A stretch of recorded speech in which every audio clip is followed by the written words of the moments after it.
आस्था को सम्मान देने के लिए भी प्रदेश सरकार ने इस बजट में काफी प्रावधान किए हैं और महाकुंभ की सफलता आप सबके सामने है। आपने आज कैट की रिपोर्ट को भी देखा होगा कि महाकुंभ के कारण इकोनॉमी में 3 लाख करोड़ रुपए से अधिक की वृद्धि की संभावना अभी से बताई गई है। और मुझे बताते हुए प्रसन्नता है कि इस आयोजन को आगे बढ़ाने के साथ साथ अयोध्या क्षेत्र के पर्यटन विकास के लिए 150 करोड़ रुपए, मथुरा वृंदावन के विकास के लिए 100 करोड़ रुपए की अतिरिक्त व्यवस्था का प्रावधान किया गया है। वृंदावन में श्री बांके बिहारी मंदिर के सुंदरीकरण और उसे कॉरिडोर के रूप में विकसित करने के लिए 150 करोड़ रुपए की व्यवस्था का प्रावधान किया गया है। मिर्जापुर में मां विंध्यवासिनी धाम और उससे जुड़े हुए त्रिकोण के विकास के लिए 200 करोड़ का विकास प्रस्तावित किया गया है। नैमिषारण्य में पर्यटन सुविधाओं के विकास के लिए 100 करोड़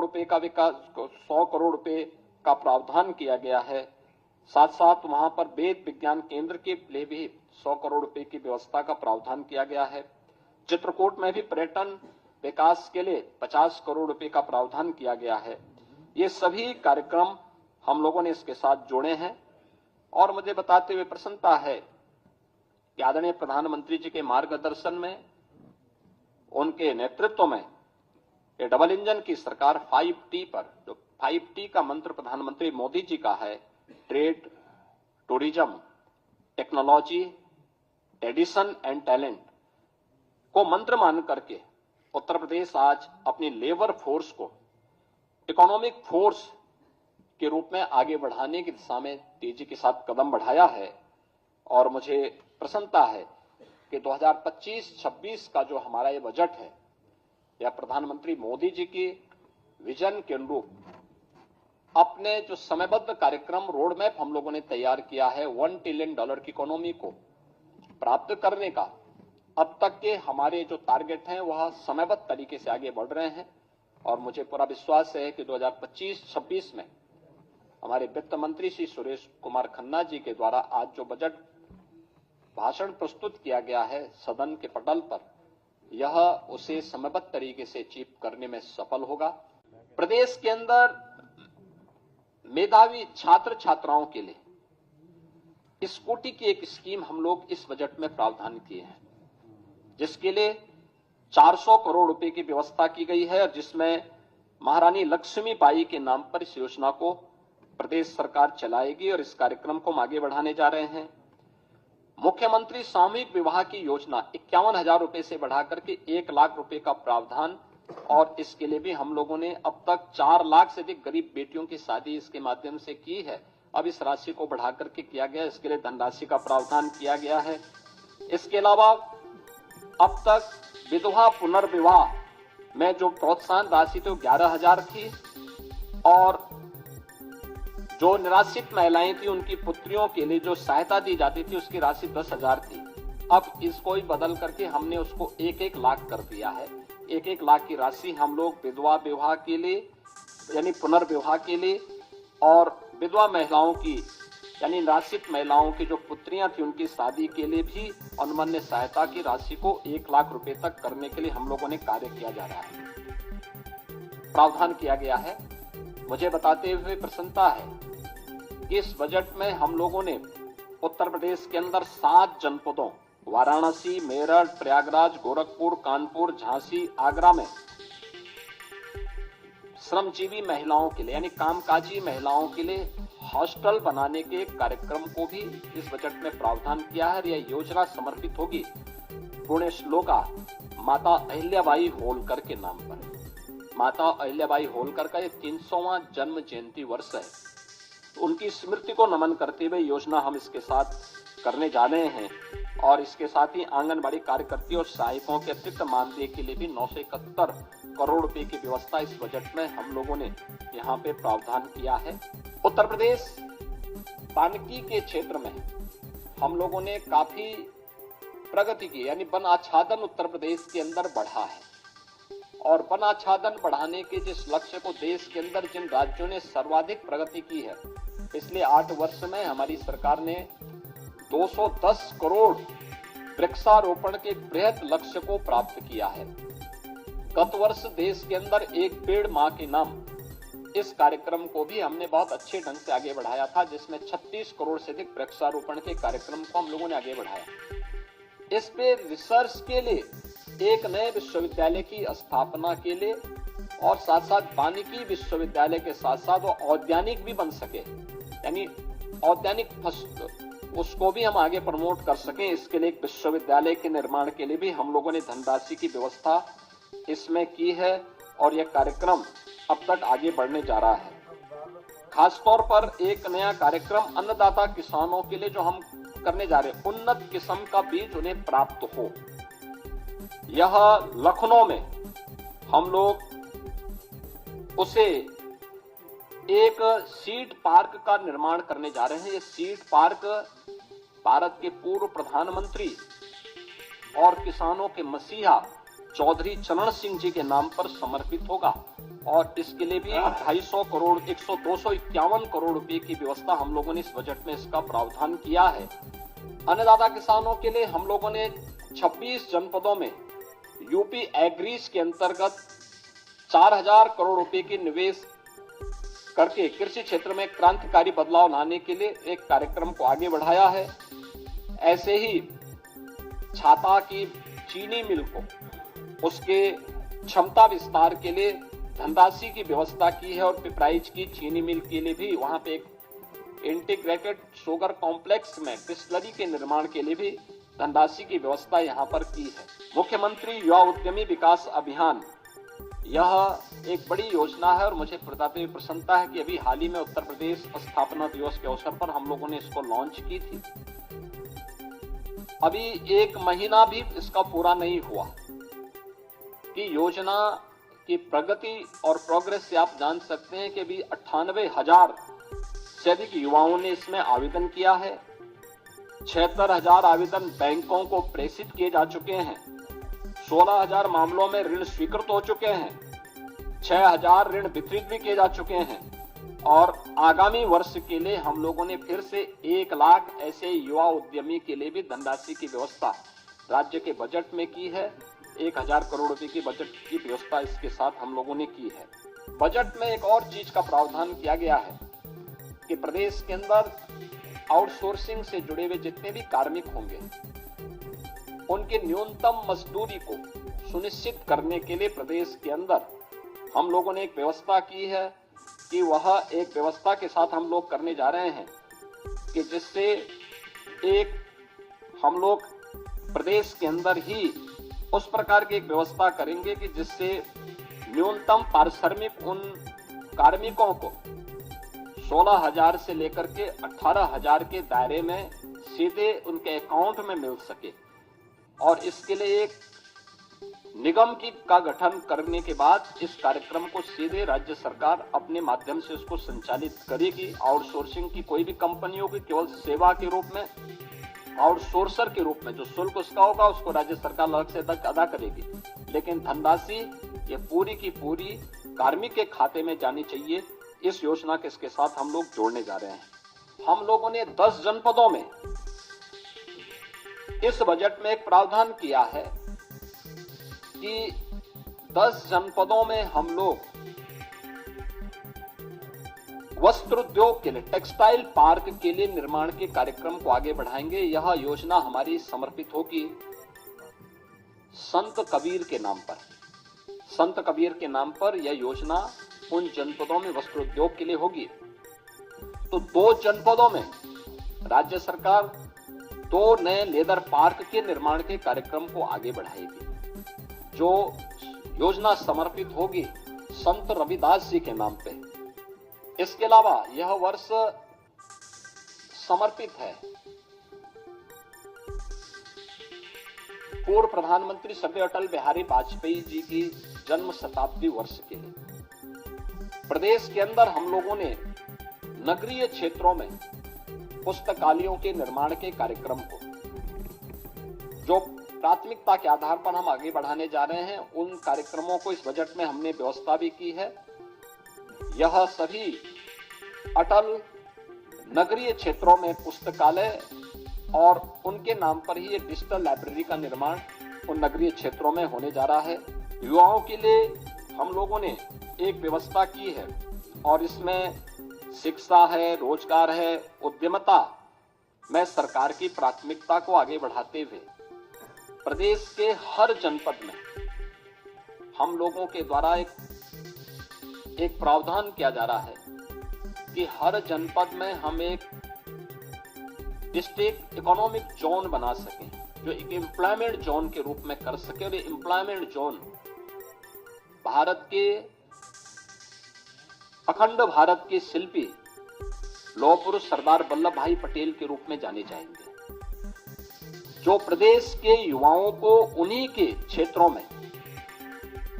वहीं पे रोजगार के साथ जोड़ने में भूमिका, और ये अलग अलग प्रकार के होंगे, खासतौर पर अलग अलग प्रकार के कार्यक्रमों के साथ जुड़ेंगे। मुझे बताते हुए प्रसन्नता है कि डबल इंजन सरकार के द्वारा प्रधानमंत्री मोदी जी के नेतृत्व में पिछले 8 वर्ष के अंदर प्रदेश के अंदर उठाए गए कदमों का परिणाम है कि उत्तर प्रदेश में 6 करोड़ लोगों को गरीबी रेखा से ऊपर उठ करके एक सामान्य जीवन यापन करने का एक सुगम मार्ग इस डबल इंजन सरकार ने प्रशस्त किया है। और इस बार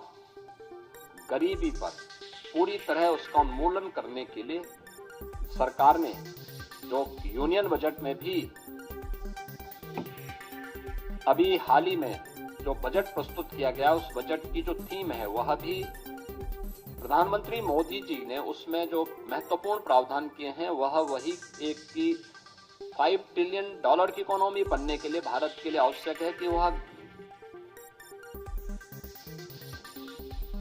जीरो पॉवर्टी के लक्ष्य को प्राप्त करें। और उत्तर प्रदेश देश की आबादी का सबसे बड़ा राज्य है, सबसे बड़ा चैलेंज हमारे सामने है। हमारा सर्वे लगभग पूरा हो चुका है और हमने बजट में उसके लिए प्रावधान किए हैं, दोनों प्रकार के प्रावधान किए हैं। एक, जिनके पास जो सुविधा नहीं है उन गरीबों को उन सुविधाओं के लिए, चाहे वह विभिन्न विभागों के साथ मिल करके या फिर एक मुश्त उसको उस व्यवस्था के साथ जोड़ने के लिए, इसके लिए धनराशि की व्यवस्था, जीरो पॉवर्टी को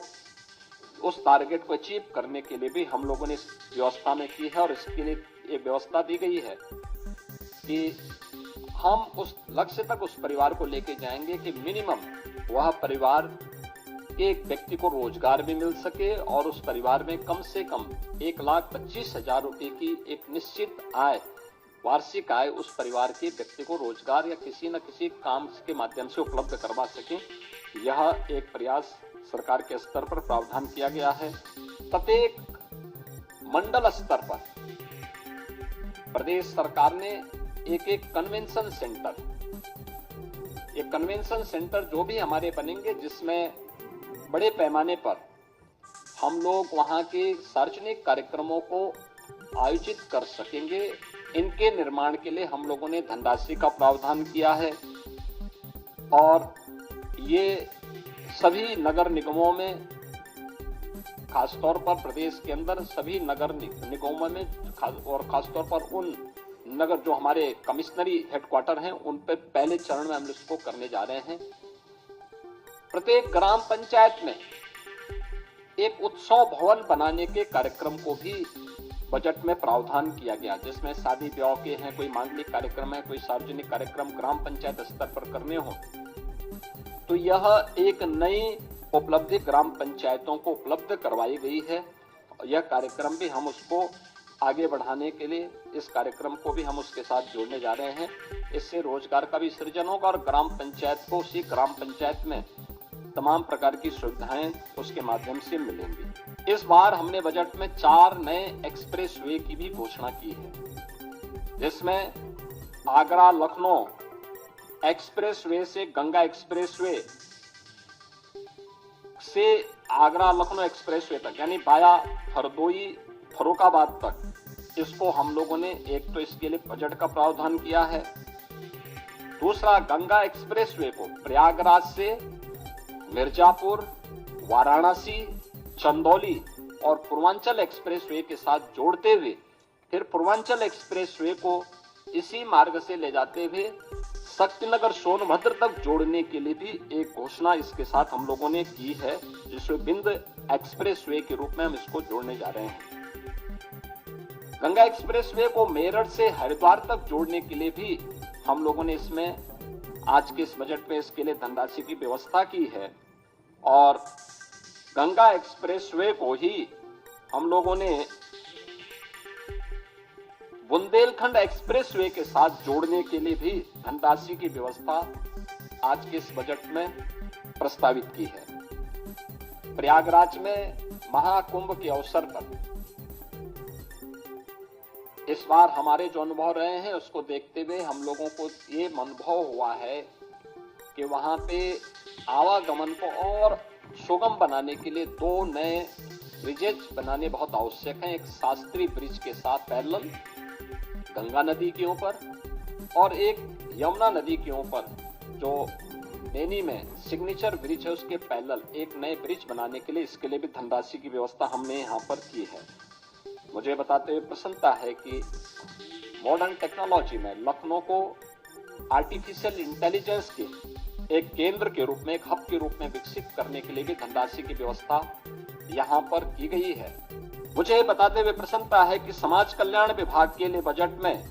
35,863 करोड़ रुपए की व्यवस्था की गई है, जिसमें अनुसूचित जाति, जनजाति, पिछड़ा वर्ग, दिव्यांगजन सशक्तिकरण, महिला और बाल विकास के लिए यह धनराशि उपयोग में आएगी। छात्रवृत्ति के लिए 4,720 करोड़ रुपए की व्यवस्था की गई है और निर्धन व्यक्तियों की पुत्रियों की शादी के लिए 900 करोड़ रुपए की व्यवस्था और सामाजिक पेंशन के लिए जो व्यवस्था की जाती है उसमें 13,448 करोड़ रुपए का प्रावधान इसमें किया गया है। चिकित्सा क्षेत्र के लिए यह सेक्टर अत्यंत महत्वपूर्ण सेक्टर है। इसके लिए भी प्रदेश सरकार ने 50,550 करोड़ रुपए का प्रावधान किया है, जो कुल बजट का 6% है। इसी प्रकार से हम लोगों ने जो यूनियन बजट में तो अभी केंद्रीय बजट जो देश की संसद में अभी पारित हुआ है, इसमें प्रत्येक जनपद में कैंसर डे केयर सेंटर की घोषणा की गई है और इसके लिए उत्तर प्रदेश सरकार ने अपने प्रस्ताव को भी किया है और बजट में हमने उसके लिए आवश्यक धनराशि की व्यवस्था भी की है कि जिससे हर एक जनपद में हम एक पहले ही फेज में कैंसर रोगियों के लिए डे केयर सेंटर की स्थापना करने की दिशा में कदम बढ़ा सकें। यह हम लोगों ने इस दिशा में आगे बढ़ाया है। मुझे बताते हुए प्रसन्नता है कि इस बजट में होमगार्ड, पीआरडी जवान, ग्राम चौकीदार, शिक्षा मित्र, बेसिक शिक्षा विभाग के अनुदेशक, आशा वर्कर, आंगनबाड़ी, एएनएम और संविदा से जुड़े हुए उन सभी कार्मिकों को जितने भी स्वच्छता के कार्यक्रम के साथ जुड़े हुए कार्मिक हैं, इन सभी कार्मिकों को हम लोगों ने अनिवार्य रूप से 5 लाख रुपए के आयुष्मान भारत का कवर हर वर्ष देने की बड़ी योजना को भी आज के इस बजट में उसका प्रावधान किया है और इसमें 5 लाख रुपए तक की उनको निःशुल्क स्वास्थ्य की सुविधा उत्तर प्रदेश में मुख्यमंत्री जन आरोग्य योजना के माध्यम से देने की घोषणा इसमें की गई है। हमने बजट में इस बार के बजट में 28,478 करोड़ और 31 लाख रुपए नई मदों के लिए हमने प्रावधानित किया है, जिसमें अवस्थापना विकास के लिए 1,79,131 करोड़ 4 लाख रुपए प्रस्तावित किया है, जो कुल बजट का 22% है। इसमें ऊर्जा क्षेत्र के लिए, सिंचाई के लिए, भारी और मध्यम उद्योग के लिए, नगर विकास के लिए, आवास एवं शहरी नियोजन के लिए और नागरिक उड्डयन के लिए यानी एयर कनेक्टिविटी को और बेहतर बनाने के लिए यह कदम बढ़ाए गए हैं। शिक्षा क्षेत्र में कुल बजट का उत्तर प्रदेश के अंदर शिक्षा के लिए 1,06,360 करोड़ रुपए का प्रावधान किया गया है, यानी जो कुल बजट का 13% है। आप देखते होंगे कि अक्सर शिक्षा के लिए 6% बजट की मांग होती है। उत्तर प्रदेश देश के उन राज्यों में जो 13% केवल शिक्षा पे खर्च कर रहा है। कृषि क्षेत्र में हम लोगों ने जो बजट के लिए प्रावधान किया, जिसमें कृषि और उसके सहायक सेक्टर हैं, जिसमें कृषि है, उद्यान है, पशुधन है, दुग्ध विकास का है, मत्स्य है, सहकारिता है, ग्राम्य विकास, पंचायती राज, नमामि गंगे और ग्रामीण जलपूर्ति का है। इसमें 89,353 करोड़ रुपए प्रस्तावित किया है, जो कुल बजट का 11% है। मुझे ये बताते हुए प्रसन्नता है कि जो नीति आयोग के द्वारा राज्यों की राजकोषीय स्थिति के संबंध में जो उनकी रिपोर्ट आई है, उस रिपोर्ट के अनुसार भी उत्तर प्रदेश को फ्रंट रनर यानी अग्रणी राज्य के रूप श्रेणी में रखा गया है। ये पहली बार आया है। 2018-19 से 2022-23 की अवधि में जो प्रदेश का जो फिजिकल हेल्थ इंडेक्स है वह 8.9 अंकों में इसमें बढ़ोतरी हुई है। व्यय की गुणवत्ता में सुधार हुआ है। 18 में 13वीं अवधि में पूंजीगत जो व्यय था वह 8.8% से 19.3% के मध्य रहा है और इस अवधि में यह अनुपात देश के प्रमुख राज्यों में औसत अनुपात से जो एवरेज रेशियो था उससे अधिक यूपी का रहा है। प्रदेश ने इस दौरान बेरोजगारी की दर को कम करने में सफलता प्राप्त की है और अत्यधिक रोजगार के सृजन करने में भी प्रदेश ने सफलता प्राप्त की है। उत्तर प्रदेश ने इस दौरान जो कदम बढ़ाए हैं, खासतौर पर अपने परंपरागत उत्पाद के लिए एमएसएमई सेक्टर पर वन डिस्ट्रिक्ट वन प्रोडक्ट ने पूरे देश के अंदर अपनी एक पहचान बनाई है। लगातार प्रयासों से प्रदेश ने पिछले 8 वर्षों में 45 लाख करोड़ रुपए के निवेश प्रस्ताव प्राप्त किए हैं, जिनमें से अब तक हम लोग 15 लाख करोड़ रुपए से अधिक के निवेश प्रस्ताव को जमीनी धरातल पर उतारने में हमें सफलता प्राप्त हुई है और इसके माध्यम से हमने 60 लाख से अधिक उत्तर प्रदेश के युवाओं को सीधे नौकरी प्रदान करने में भी सफलता प्राप्त की है। 2025-26 का जो बजट है यह भारत की सनातन संस्कृति को समर्पित सर्वे भवन्तु सुखिनः की अवधारणा पर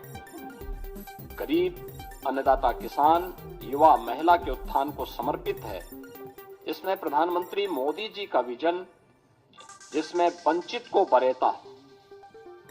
यानी वंचित को वरीयता उसका एक थीम है, उसका केंद्रीय भाव है, इसको समर्पित है।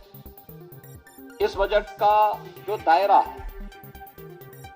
जो कि वित्त मंत्री जी ने अपने बजट भाषण में भी कहा कि 8,08,736 करोड़ रुपए से अधिक का यह बजट है, जो 2024-25 की तुलना में 9.8% अधिक है। इसमें एक तरफ जो बजट का आकार में बढ़ोतरी ये राज्य के सामर्थ्य को प्रदर्शित करता है, तो दूसरी ओर यह बजट डबल इंजन सरकार की प्रतिबद्धता को भी दिखाता है। इस बजट में हमने 2,25,561 करोड़ 49 लाख रुपए कैपिटल एक्सपेंडिचर के लिए इसमें प्रस्तावित किया है, जिसके माध्यम से इंफ्रास्ट्रक्चर पर धनराशि जो व्यय होगी, इससे अधिक रोजगार के सृजन इसके माध्यम से होंगे और यह अर्थव्यवस्था को सुदृढ़ करता है। हमने प्रदेश के अंदर 2017-18 में जब उत्तर प्रदेश की अर्थव्यवस्था जो प्रदेश की कैसे हमने इसको बढ़ाने में सफलता प्राप्त की है, जो जीडीपी थी वह 12,89,000 करोड़ रुपए की थी, वह आज 24-25 में जो उसका अनुमान है वह 27,51,000 करोड़ रुपए होने का अनुमान वह है। और ये दिखाता है कि इसमें 3 वर्ष का कालखंड ऐसा था जब वैश्विक महामारी कोरोना जैसी त्रासदी का सामना करना पड़ा था, जो आर्थिक दृष्टि से अत्यंत पूरी दुनिया के लिए, केवल भारत के लिए नहीं या केवल यूपी के लिए नहीं, बल्कि पूरी दुनिया के लिए अत्यंत कठिन समय था। और आज उसी का परिणाम है कि 2016-17 में जिस उत्तर प्रदेश की अर्थव्यवस्था देश के अंदर छठी सातवीं अर्थव्यवस्था मानी जाती थी, आज उत्तर प्रदेश ने जो लंबी छलांग लगाई है, परिणाम है कि उत्तर प्रदेश आज देश का दूसरी बड़ी अर्थव्यवस्था के रूप में उभरा है। यह वर्ष हमारे लिए बहुत महत्वपूर्ण है। देश के संविधान को लागू होने का यह अमृत वर्ष भी, अमृत महोत्सव वर्ष भी है, और साथ साथ उत्तर प्रदेश की स्थापना का भी यह अमृत महोत्सव वर्ष है। ये दोनों कार्य जनवरी 1950 में हुए थे, और इसलिए 75 वर्ष की शानदार यात्रा के साथ आगामी 25 वर्ष की हमारी क्या योजना हो सकती है, उसका एक रोड मैप तैयार करने के लिए बजट अत्यंत महत्वपूर्ण है। इस अवसर पर हम सब संविधान के शिल्पी बाबा साहब भीमराव अंबेडकर, जिनके नाम पर डबल इंजन की सरकार लखनऊ में बाबा साहब भीमराव अंबेडकर स्मारक और सांस्कृतिक केंद्र की स्थापना कर रही है, संविधान के 75 वर्ष की इस यात्रा के लिए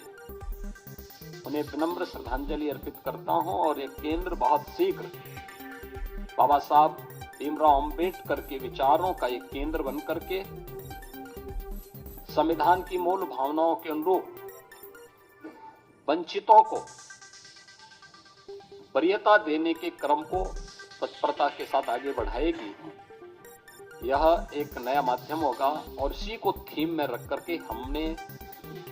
2025-26 का अपना बजट प्रस्तुत किया है।